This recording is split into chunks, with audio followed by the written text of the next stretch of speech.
GM, everybody, welcome back to the channel. Today is Wednesday, the 29th of January. Let's get straight into the Bitcoin price and take a look at what's been happening over the last day. And as I said yesterday, I was expecting probably some sideways consolidation into today, into obviously the big event later on today, which is going to be the FOMC meeting where the Federal Reserve will set short-term interest rates expected to be unchanged.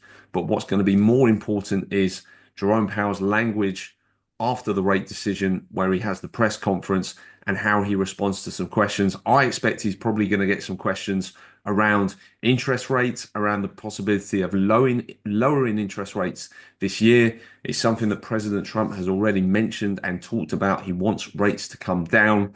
Will Jerome Powell buckle under a bit of political pressure and soften his tone and say that the Fed are open to lowering interest rates this year if the data shows them that that is the right course of action?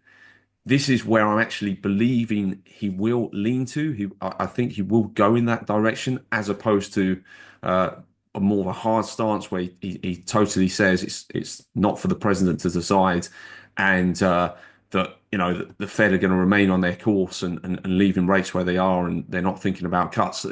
Obviously, the difference in dialogue, the difference in response is going to have a major impact on whether these markets sell off again. I think, if Powell does come out as hawkish as he was in the last meeting, in the December meeting, and say, look, we're really not even thinking about rates right now with inflation ticking up again, then of course the market, I think, will probably come down, likely sweep this low here, potentially into the 618, around the 96,000 area. I think that is one possibility. I will see that as an opportunity. I do think if the market does come off that low, off the back of the FOMC, it probably is an opportunity. Anything really down into the low 90s, I think will be an opportunity. I don't see us breaking down, even if Powell is quite hawkish. Ultimately, he is going to have to respond to what happens around the inflation reads going forward. And like we've said, inflation came in lower than expected the last time the Fed met. Obviously, it was forecasted, or it looked like it was going to run away above expectations. It actually came in under expectations with the CPI for December, so that is encouraging. PPI also came in lower as well, so this is fairly encouraging. If obviously we're not getting as high as the expectations. Obviously, Trump's talked about talking with OPEC to increase the oil supplies. Talked about more energy production in the US, which should lower the price of energy, which is obviously a key component when it comes to inflation. So I'm personally fairly optimistic that even if Jerome Powell is hawkish at today's meeting, actually for the next few months, he will then at some point soften that tone. And I think obviously the market's forward looking and the market's going to know this. So I think a hawkish Jerome Powell today will be an opportunity.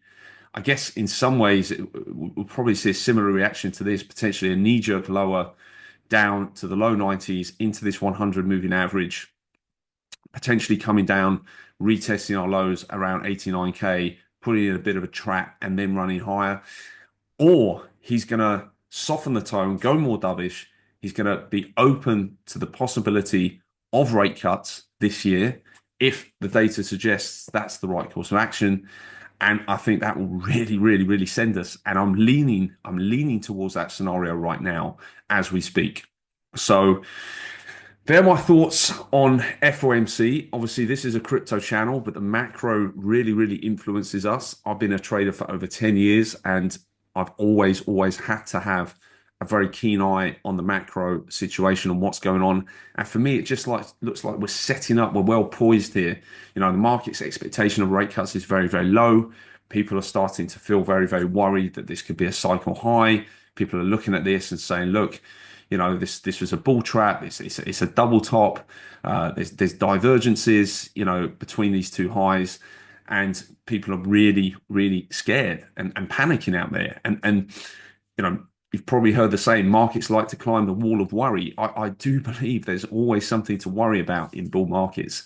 And this is just sort of one of those. This is really, really par for the course. The fact that bears have not been able to push us back down towards these lows over the last week shows that Bitcoin is showing relative strength. And of course, a rising tide does lift all boats. Let's not forget that. I do truly believe that when Bitcoin breaks to the all-time highs, we are going to see the altcoins begin to outperform. If we just look at Bitcoin dominance, we can see we're trying to put a bit of a reversal in at this area. Obviously, we've come up a bit higher than expected, but we're not seeing the same sorts of aggressive moves as we have been seeing. If we actually go over to a weekly, we can see that we are starting to sort of go sideways here and sort of level out a bit. So anything obviously under this sort of 61.5% level is going to be a lower high on Bitcoin dominance.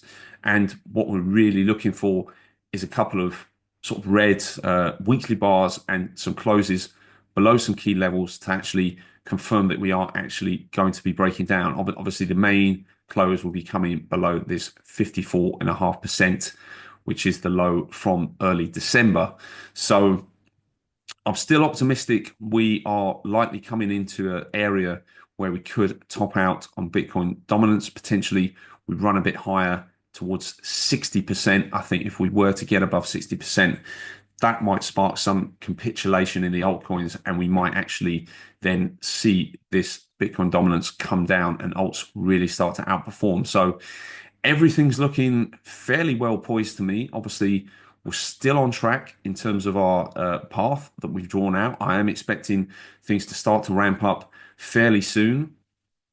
If we look at the moon phases, we can see the bear moon has now been printed. It's saying it's today. I thought it was yesterday, but if it's today, it's today. So, let's see what the witches have in store for us.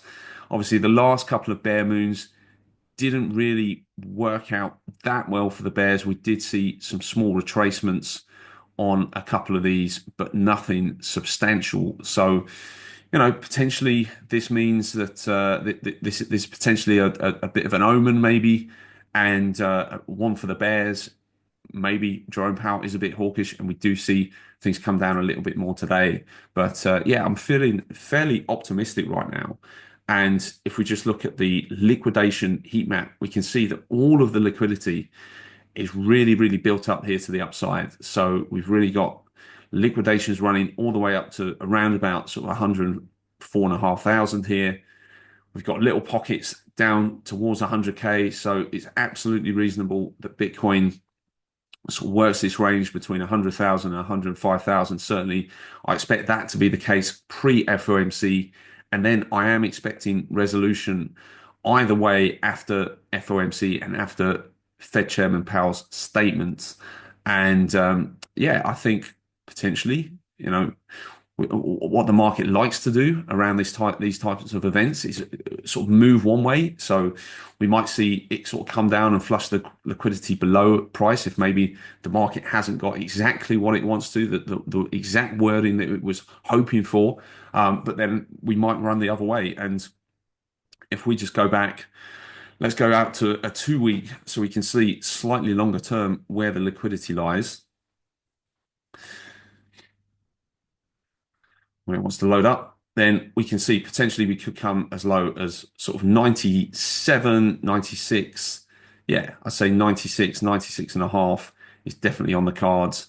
And then if we do catch a move to the upside, then yeah, from there, we've got all the liquidity above us really up to around about 110, which has been there for a little while. So yeah, maybe we do get one more liquidation event on the cards to take out this low.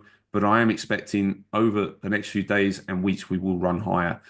That is still my preferred outlook. So let's just take those off. So that's Bitcoin covered. Like I say, just all eyes on FOMC. It's going to be the same for Ethereum. So Ethereum starting to come down, finding support yet again around about the 3,100 level, getting a bounce from there today. So I really want to see us hold that level on a closing basis. Obviously, we closed below it yesterday. We have bounced above. So waiting for some sort of resolution. Obviously, if things don't go so well later on today, potentially Ethereum could look to make a run down to around about 2,800. So that risk is still definitely on the table here. But if things do flip positive, then we could easily start to break out from this descending trend line. So, like I say, big day today.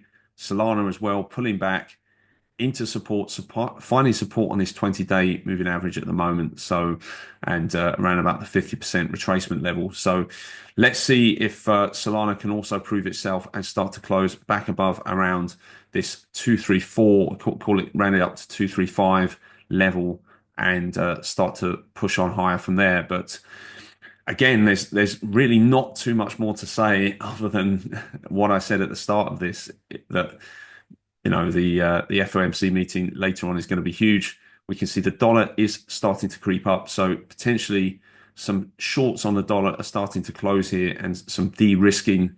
That's going to be de-risking going into FOMC. Obviously, it's had a pretty impulsive move down. Now, traders are starting to weigh up possibilities of a rate, well, not really a rate cut, but of language from Jerome Powell, which will allude to potentially some more rate cuts, which will put more pressure on the dollar, which would be good. If not, we might see this start to bounce and start to retrace. And there's always going to be volatility around these numbers, or these sort of statements, press conferences. There just always is. I expect this probably to sort of run a bit higher, come down lower, before making its decision where it wants to go. Usually the first 24, 48 hours, we see a lot of volatility, and then we see the market make its real move. So we have to be prepared for things to go either way. Stock market seems to be unfazed, recovering from the weekend and the DeepSeek FUD. So S&P looking to probably close this gap over the next day, I would have thought. So S&P looking strong.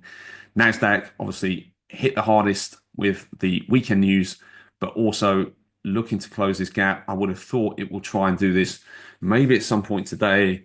If not, we wait for FOMC, because obviously whatever Jerome Powell says is going to have massive implications for not just the dollar, not just crypto, but also for the stock market too. So our fate is very much in the hands of Jerome Powell for for probably at least the next few days, maybe the next week or two, until we get more economic data next month. So just going back to Bitcoin then, just to finish off this analysis. Bitcoin currently sitting around about 102,500, sort of bit of a pivot level here that I've actually drawn in this chart. So we're just waiting to see what happens later. There's not really too much else to say. Like I say, if things really start to sell off, then I'm looking at potentially around 96 for some sort of bounce, some sort of reversal, if not down to the low 90s.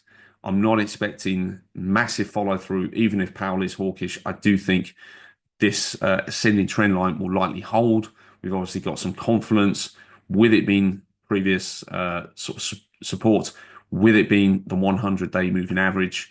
So on the downside, I'm looking for moves down to here to end around 91, 92 as a worst case scenario. And then on the upside, like I say, if we start closing above sort of 105, 106, then that's going to look really, really good for continuation higher sooner rather than later. So I'm going to wrap it up there. Thank you very much for watching. Stay safe today. Good luck with your trading, and I will talk to you all on the next one. Bye for now. GM.